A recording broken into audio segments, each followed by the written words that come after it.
Las pequeñas y medianas empresas no la están pasando bien. Y ahora que es el inicio de la campaña navideña, ellos están pidiendo que se dé el programa Impulso Perú. ¿De qué se trata? Conversaremos con Daniel Hermosa, él es presidente de MIPES Unidas del Perú. Además, las deudas tributarias. Esto siempre se convierte en un dolor de cabeza para nosotros los emprendedores. Estará con nosotros Jorge Bravo, el expresidente ejecutivo de Ogmios Perú. Y también, una vez más, un súper consejo del doctor Pyme, nuestro amigo Guido Sánchez Llávar. Bienvenidos a De Micro a Macro, Evolución Empresarial. Hoy que me desperté y salí a trabajar, mi familia es mi fuerza y lo voy a lograr de la mano de Dios. No hay fronteras jamás, y ahora voy de micro a macro, empresario es lo que soy, mi Perú va levantando, soy un gran emprendedor, y ahora voy de micro a macro, nada me puede vencer, trabajando, exportando, las fronteras a romper, soy emprendedor. Impulso Mi Perú. Las MIPES son las principales generadoras de empleo en el Perú, pero también son las más maltratadas ahora. Pero existen asociaciones, grupos, personas que están tratando de apoyar a los emprendedores en el Perú. Como es el caso el día de hoy, está con nosotros Daniel Hermosa. Él es presidente de MIPYMES, es director del Centro de Estudios MIPYME. Daniel, ¿cómo estás? Bienvenido. Gracias, Susana, por la invitación. Aquí con gusto venir a conversar un poco de lo que acabas de decir. El sector más maltratado, más olvidado en el tejido empresarial peruano, ¿no? Las MIPES estamos en una situación muy complicada. Terrible, ¿no, Daniel? Terrible. Entonces, cuéntanos ahora lo que están impulsando justamente ustedes del Impulso Mi Perú, ¿no? Bueno, el Ejecutivo ha presentado un proyecto de ley que ha sido aprobado anteayer en la Comisión de Economía para generar algunas herramientas para mejorar la situación de las MIPES. Una de ellas, por ejemplo, el subsidio para la contratación de jóvenes. El otro es generar un fondo para generar un préstamo garantizado por el Estado, lo cual nos parece adecuado, pero creo que los montos son insuficientes. 300 millones de soles para subsidiar al empleo juvenil nos parece muy poco, ¿no? Pero también hay que anotar que si no, el gobierno no hubiera actuado de manera populista a comienzos de este año y la ministra Betty Chávez no hubiera subido el mínimo vital, tengo la seguridad, la plena seguridad que la MIPE hubiera podido absorber a los jóvenes dándoles empleo sin necesidad de subsidio. Es que eso es populismo puro. Bueno, ya tenemos el monto de lo que nos está costando esa decisión populista, 300 millones de soles. ¿No? Entonces, creo yo de que el Congreso tiene que tomar un rol más importante en este momento. Por ejemplo, también se ha aprobado hace un par de días por insistencia la aprobación de un proyecto de ley que crea un registro nacional de las deudas que le tiene el Estado a las MIPES, porque la verdad es que muchos de los empresarios de la micro y pequeña empresa confían en el Estado, les vende sus productos o les da un servicio y muchas veces no le pagan. Y ahora, en cambio de gobierno municipal, esto se va a incrementar. Entonces, el gobierno tuvo la mala idea de observar esta norma, más aún cuando no genera ningún gasto al Estado, pero sí se asusta el Estado. ¿Por qué? Porque por primera vez en la historia del Perú se va a tener un consolidado de la deuda nacional. Y obviamente el segundo paso, que me imagino el MEF debe estar viendo, es que algo hay que hacer para pagar esas deudas que se le tiene a las micro y pequeñas empresas. De otro lado, también el gremio está promoviendo otras normas vinculadas a el tema de las bodegueras. Hace unas semanas estuve en la Comisión Capital invitado para dar nuestra opinión con relación al tema tributario y escuchaba en la reunión al viceministro de Economía que señalaba que la informalidad en el Perú es muy alta, y es cierto, es muy alta. Y también escuchaba de que era necesario implementar algunas medidas de promoción para que los informales se volvieran formales. ¿Por Y qué? en el caso de muchos formales se han vuelto informales en este último tiempo. Ahí vamos a llegar. Entonces, nosotros como gremio de los micro y pequeños empresarios le señalamos a los participantes de esta reunión que nos parecía, pues, por lo menos gracioso escuchar hablar de mecanismos de incentivo a la formalidad cuando hace unos años se creó el régimen único simplificado, el famoso RUS, ¿cierto? Donde más de 800.000 empresas pequeñitas, bodegueros, bazares, se formalizaron y obtuvieron su régimen único simplificado y pagan sus impuestos. Entonces yo les pregunté a ellos, ¿cómo es posible que hablemos de invitar a la formalidad a los informales cuando a los que aceptaron la invitación hace unos años no tienen ningún beneficio? Los bodegueros, los bazares que tienen el RUS no tienen seguridad social, no tienen régimen pensionario, no gozan de vacaciones, de ningún tipo. Y es más, son vulnerables a los asaltos y tampoco tienen una compensación económica por la pérdida de su capital. Entonces, yo creo que hay que hacer un debate bastante amplio para encontrar las mejores condiciones para que la gente se vuelva formal. Y tú lo que acabas de decir, Susana, es cierto, más de 600.000, bueno, COMEX dice 1 millón. La Sociedad Nacional de Industria habla de 600.000, nosotros hemos hecho un estudio, fue el primero que se presentó en el año 21, donde hablábamos de 500.000 de empresas que habían salido de la formalidad. 150.000 quebradas y 350.000 se fueron a la informalidad. Ahora, ¿cómo hacemos para que retornen? Felizmente, el Congreso ha aceptado algunos proyectos de ley importantes, como por ejemplo recuperar los fraccionamientos tributarios. Muchas empresas han perdido sus regímenes de fraccionamiento. El FRAES, por ejemplo, que nos pareció una medida muy interesante en el 2016. Y por la pandemia perdieron su fraccionamiento. Ahora hay que recuperarlo. Y ese es uno de los motivos por los cuales las empresas se han ido a la informalidad. Requerimos que el Congreso apruebe rápidamente, que se vuelva a abrir la puerta para que retomen estos fraccionamientos, porque no estamos hablando de no pagar, Susana. No. Estamos hablando de que necesitamos las facilidades para poder cumplir con las obligaciones tributarias, más aún cuando tenemos una crisis gravísima, una crisis recesiva, por supuesto fabricada para combatir la inflación. Así que el panorama de la micro y pequeña empresa no se presenta de ninguna manera auspicioso para el 2023. Y nuestra campaña navideña es una campaña que realmente se va a ver bastante triste, ¿no? Porque obviamente creo que la mayoría de los consumidores van a preferir probablemente comprar alimentos, ¿cierto? Tener una reserva para el tema médico, pero no va a querer comprar el calzado, por ejemplo, de Trujillo, ¿no? La ropa de Gamarra, va a haber muy poca venta.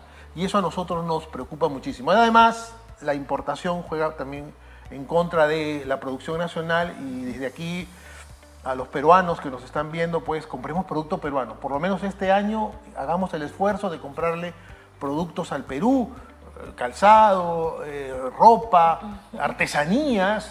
Quieres decorar tu casa, compre las artesanías peruanas, que hoy más que nunca necesitamos ayudarnos mutuamente todos los peruanos. Así es, eso es lo que siempre impulsamos desde acá, ¿no? Desde el programa, que en realidad nos apoyemos como emprendedores, como empresarios. Daniel, cuéntanos un poquito de qué se trata este Impulso Mi Perú.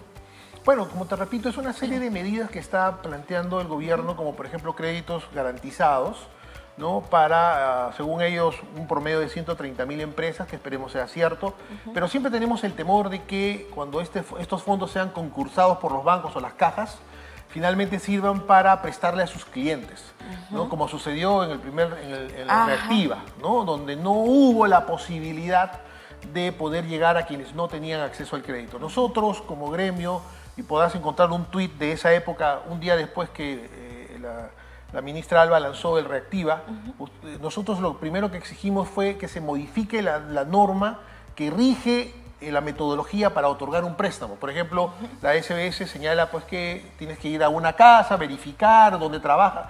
Esa verificación era imposible pues, en cuarentena. Exacto. ¿Cómo podías ir a una casa o a la oficina que estaba cerrada a cumplir los procedimientos que te exigía la ley para otorgar un crédito?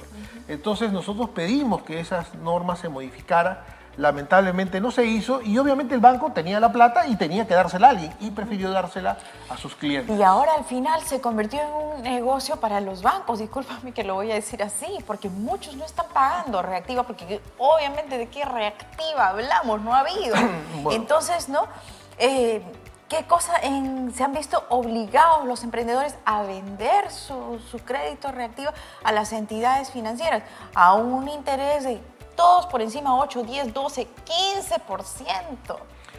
Mira, ahí hay un tema interesante. Si tú has visto las cifras del BCR, yo he revisado las de septiembre, ahí hablan, por ejemplo, que la gran empresa ha cubierto ya casi el 80% de su crédito Reactiva. La gran empresa, los La grandotes, gran empresa, exacto. ¿ya? La micro y pequeña ha llegado casi a un 65% de su crédito Reactiva, lo cual indica que la microempresa es cumplidora del crédito. En cambio, la mediana empresa, ahí encontramos un problema interesante, porque solamente el 25% de la mediana empresa ha podido cumplir con sus créditos. Y eso es preocupante, porque estamos hablando de un universo de 25.000 millones de soles de garantía, lo cual pues es un monto bastante grande, ¿no? Y eso básicamente, ¿por qué? Porque hay una paralización, hay una recesión, que de acuerdo al BCR, que no entiendo por qué lo dice, pero lo ha dicho, no va a ser tan dramática como en otros países, ¿no? Tú estás viendo en este momento que en el mundo diferentes empresas están despidiendo personas para poder acortar costos y enfrentar el ciclo recesivo que ya viene y que en el caso peruano, en el segundo trimestre va a sentirse el mayor impacto. Por lo tanto, las empresas tienen que estar preparadas para enfrentar este reto que significa sobrevivir estas nubes negras que se nos vienen en el 2023. Aún más, porque estamos ahí. Aún más. Claro, es que la crisis, bueno, no es hacia arriba, es hacia abajo, la recesión va a tocar fondo en el segundo trimestre del próximo año. Por lo tanto, el consumo va a ser simple y llanamente alimentos, ¿cierto? Nuestra clase media, que ya está muy golpeada y que no ha recibido absolutamente nada de este gobierno. Daniel, lamentablemente nos tenemos que despedir. De verdad, muchísimas gracias. Y pues nada, ¿no? Seguir empujando este carro en favor de los emprendedores. Desde acá te agradecemos en realidad y sigue con ese impulso porque de verdad eso es lo que necesitamos nosotros los emprendedores. Muchísimas gracias, Gracias Daniel. a ti por la invitación. Gracias, continuamos. Susana, y a la audiencia de Micro a Macro les saluda Guido Sánchez Yabar de CISA Cultura Emprendedora para hablar de temas de emprendimiento, innovación y por supuesto de la campaña navideña. Ya estamos a puertas de la campaña navideña y por supuesto no perder esta ocasión de hacer negocios y también de alcanzarles algunas recomendaciones. Básicamente 2 o 3 les voy a alcanzar. La primera, ¿qué comprar? Comprar es sumamente importante y para saber comprar hay que tener registros. Es decir, si usted lleva registros de la campaña anterior, va a saber cuáles son los productos que tienen más acogida y cuáles no. Y por eso es muy importante tener registros cada campaña. Entonces yo le recomiendo que si no hacía sus registros antes, haga estos registros ahora. Entonces para vender, lo más importante es comprar, saber comprar. Y para saber comprar, ¿qué cosa? Información. ¿Y qué es la información? Registrar. Porque el tipo de cliente, según la ubicación y muchas otras cosas, van a permitir y le van a dar información de esta tendencia de cada campaña. Más productos para niños, más productos para adultos, más productos para mujeres, más juguetes, en fin. ¿Qué es lo que vendió en la campaña anterior? ¿Qué va a vender esta campaña? Eso va a marcar la tendencia para la siguiente campaña. Entonces, en campaña navideña no solo es vender, sino registrar. Diario, inclusive, por horas, las empresas lo hacemos así. Tenemos nuestros registros por cada campaña. Y por otro lado, para ya hablar un poquito del marketing, lo que tiene que hacer es contar historias. Las historias son fascinantes, las historias conectan, las historias emocionan. Búsquese historias relacionadas a sus productos, a su empresa, a usted mismo y eso le va a ayudar. Bien, Susana, regreso contigo a...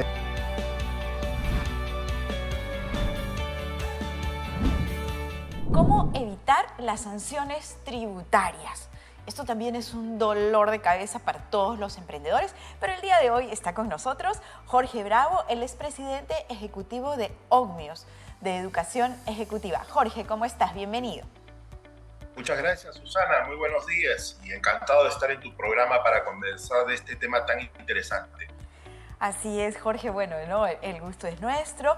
Esto de cómo evitar las sanciones tributarias. Si bien es cierto, hay que tener una buena comunicación con SUNAT. A veces los emprendedores vemos a SUNAT como el cuco, pero hay cosas que se pueden hacer, ¿no?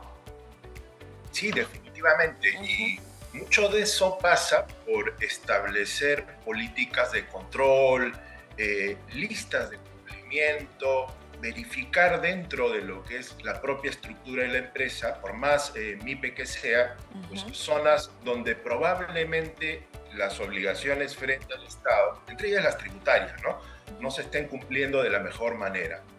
Y es un poco lo que viene a llamarse hoy en día como el compliance, ¿no? Que es la autorregulación que las empresas deben tener, la autorrevisión, el checklist de las obligaciones, ¿no?, tributarias que tiene. Así es, y revisar nuestros canales de comunicación, porque a veces confiamos todos 100% a nuestros contadores, y en el caso de, en la mayoría de casos, los emprendedores tienen muchos clientes y a veces no se dan el tiempo. Entonces siempre es bueno que el emprendedor pues maneje, que revise estos canales de comunicación. Y se ha dado muchos casos que ni siquiera se conoce la clave SOL, ¿no? Que es donde están todas las comunicaciones que te va pues enviando SUNAT, y no te agarre de sorpresa, porque la multa viene pues porque desconoces, ¿no? Porque si lo pagas a tiempo, obviamente no hay multa.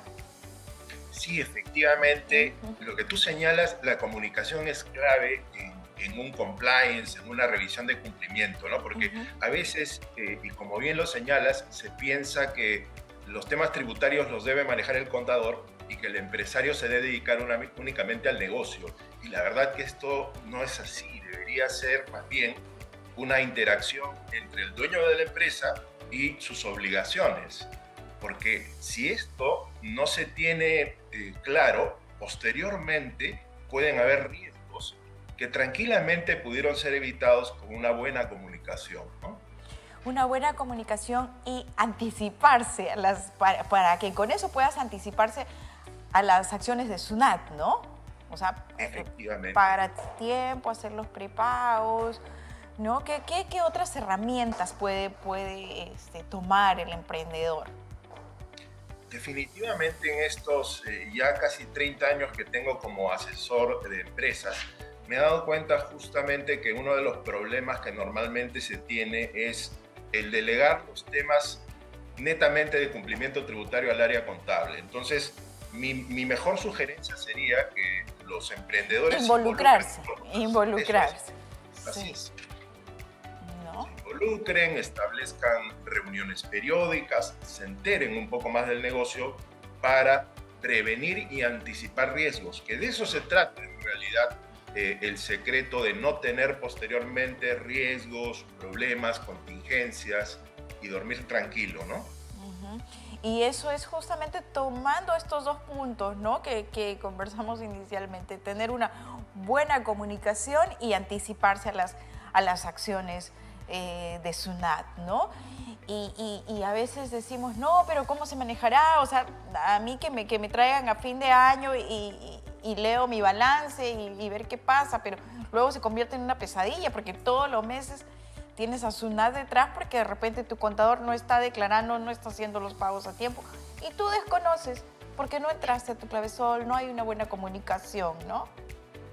Así es. Y fíjate que hace por lo menos 2 o 3 semanas se conoció una vez más un caso que tranquilamente pudo haberse evitado si es que había esa comunicación, ese control. Resulta que en una operación que era de 20.000 soles, el contador se equivoca en ceros y factura 2 millones. Me muero. Claro, generándole pues un tremendo problema al dueño que se entera cuando ya esta situación estaba en cobranza coactiva, imagínate. Claro.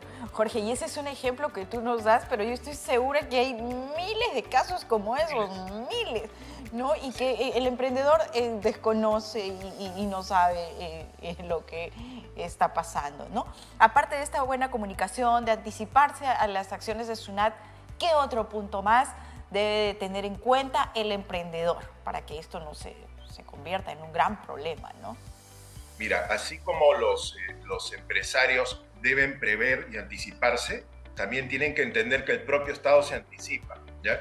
Y, por ejemplo, una de esas políticas de anticipación consiste en que el Estado últimamente está mostrando a los contribuyentes ejemplos de situaciones que podrían ser ilusión, por ejemplo, ¿ya? Y lo que muestra en la página web son un catálogo de casos de operaciones que de presentarse serían elusivas.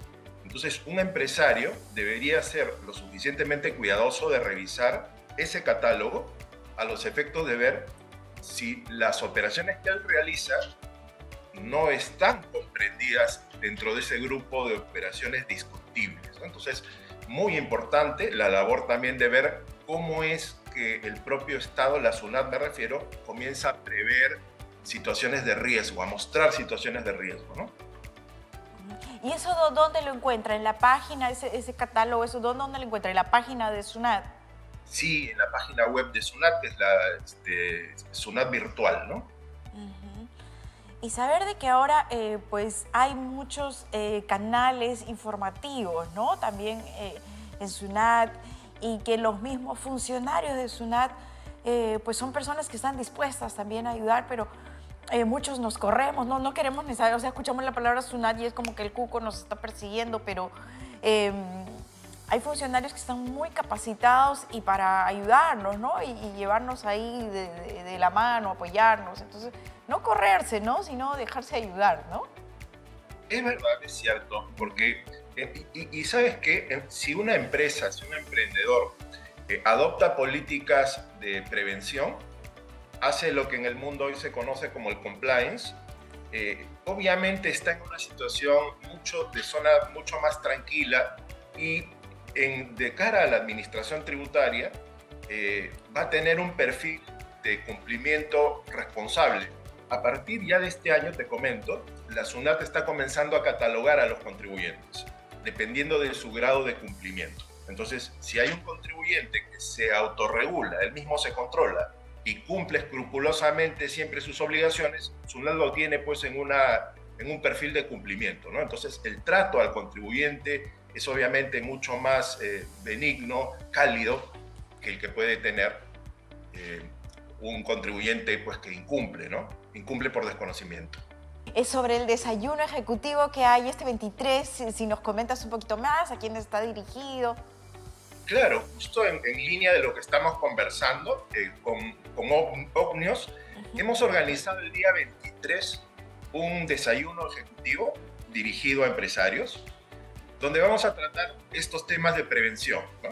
Dar consejos a los empresarios de qué deben tener en cuenta, mostrarles casos, situaciones a los efectos de ordenar esos comportamientos, hacer pues que el empresario se relacione más con los temas tributarios y sepa qué tipo de comportamientos son responsables y cuáles podrían suponer un riesgo, ¿no? De eso vamos a hablar. El orador principal va a ser el doctor Carlos Caro, experto en temas de compliance, y lo vamos a acompañar Marisol León de Quantum Consultores y quien les habla, socio de Picón y Asociados. Así que son bienvenidos al desayuno.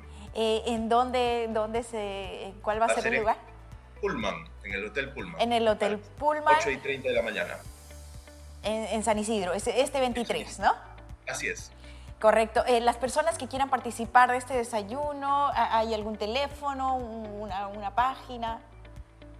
Sí, allí les vamos ahora a alcanzar la información precisa para que puedan tomar contacto con la organización y poder inscribirse en el desayuno. Claro, y pueden entrar a las redes, a la página de Ognios, ¿no? Ahí está Ognios. Toda la... Así es, educación ejecutiva. Muchísimas gracias, Jorge, gracias por tu tiempo y sabemos que será de gran aporte para los emprendedores tu participación el día de hoy. Muchísimas gracias. A ti las gracias por la invitación y hasta una nueva oportunidad. Muchas gracias.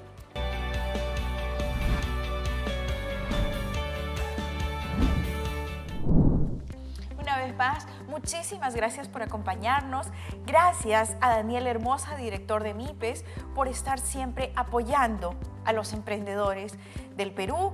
También a Jorge Bravo por mostrarnos las herramientas, contarnos qué cosa podemos hacer nosotros para evitar estas multas tributarias. Y como siempre, muchísimas gracias a Guido Sánchez Llavar por traernos los consejos para todos ustedes, los emprendedores. Nos encontramos el próximo domingo por Nativa Nos Conecta y también pueden vernos en YouTube. Hoy que me desperté y salí a trabajar, mi familia es mi fuerza y lo voy a lograr de la mano de Dios.